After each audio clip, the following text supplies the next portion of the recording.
ఓం శ్రీ పూర్ణానంద గురవే నమః. శ్రీ పూర్ణానంద లీలామృతంలోని విశేషాలను ధారావాహికంగా చెప్పుకుంటూ ఉన్నాం. మహద్గురువు శ్రీ పూర్ణానంద స్వామీజీ వారి మహిమలు, భక్తులు పొందిన అనుభవాలు చెప్పుకుంటూ ఉన్నాం. వెంకటేశ్వర శాస్త్రి గారి ధర్మపత్ని అయినటువంటి శ్రీమతి భారతి గారు పొందిన అనుభవాలను ఇప్పుడు తెలుసుకుందాం.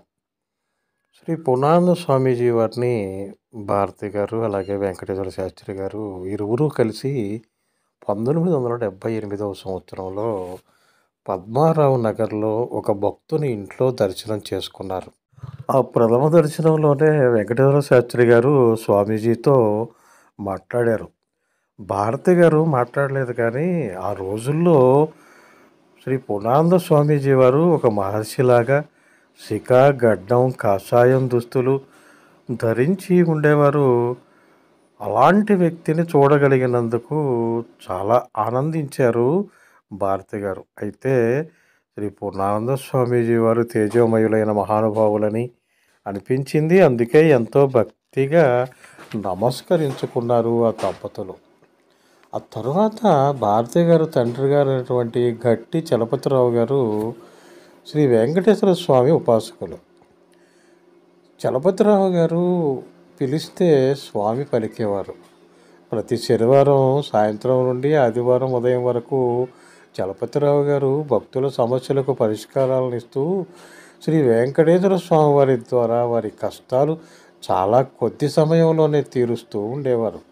చిక్కడిపల్లిలో చలపతిరావు గారి పేరు తెలియని వారు ఉండరని అంటే అతిశయోక్తి అనేది లేదు. చలపతిరావు గారితో పాటు భారతి గారు కూడా తెల్లవారులు మేల్కొని వారి అవసరాలు అలాగే భక్తులకు ప్రసాదాలు అందిస్తూ ఉండేవారు.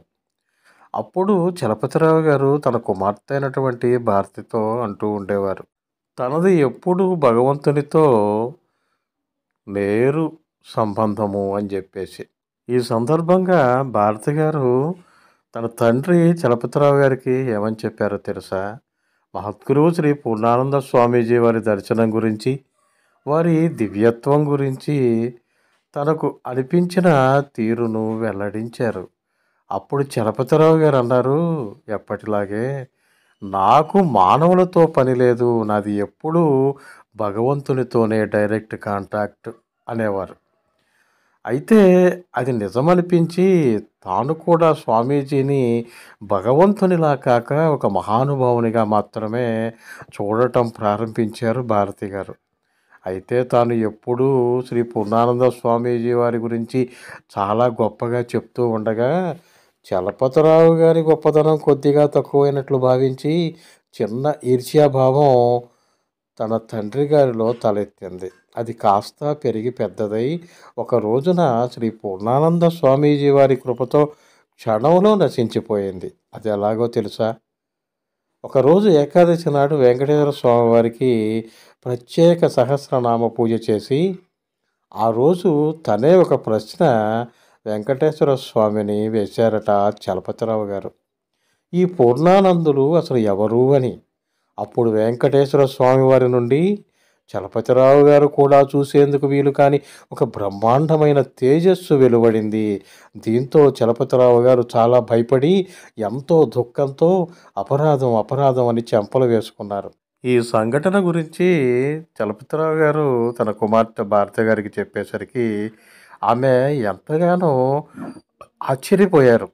ఏమిటి, పూర్ణానందులు భగవంతునితో సమానులా అని భావించిన భారతి గారు తన తండ్రి చలపతిరావు గారితో కలిసి 2 సార్లు శ్రీ పూర్ణానంద స్వామీజీ వారిని దర్శనం చేసుకున్నారు. స్వామివారి ప్రథమ దర్శనానికి వెళ్ళిన చలపతిరావు గారి అనుభవం చాలా విచిత్రం. చలపతిరావు గారికి స్వామీజీ అరగంటకు పైగా వేచి ఉన్న తర్వాతే దర్శనమిచ్చారు. అప్పుడు వారిలో ఒక భావన కలిగింది. నేను పిలిస్తే శ్రీ వెంకటేశ్వర స్వామి పలుకుతారు, అలాంటి నేను స్వయంగా వస్తే ఇలా చేస్తారా అనే అహంభావం తలెత్తింది చలపతిరావు గారిలో. అయితే మహద్గురువు శ్రీ పూర్ణానంద స్వామీజీ వారి దివ్య మంగళ స్వరూపాన్ని చూడగానే వారి ఆ అహం క్షణంలో నశించి జల జల కన్నీళ్లతో అనేక క్షమాపణలు చెప్పుకొని సాధారణంగా అర్చకులు చెప్పే ప్రవర చెప్పి పాద నమస్కారం చేసుకున్నారు. స్వామివారు అర్థవంతంగా నవ్వుతూ ఉన్నారు. ఆ రాత్రి చలపతిరావు గారికి ఒక అద్భుతమైన స్వప్నం వచ్చింది. అది కల కాదని నిజమేనని చలపతిరావు గారు తన కుమార్తె భారత గారికి రహస్యంగా చెప్పారు.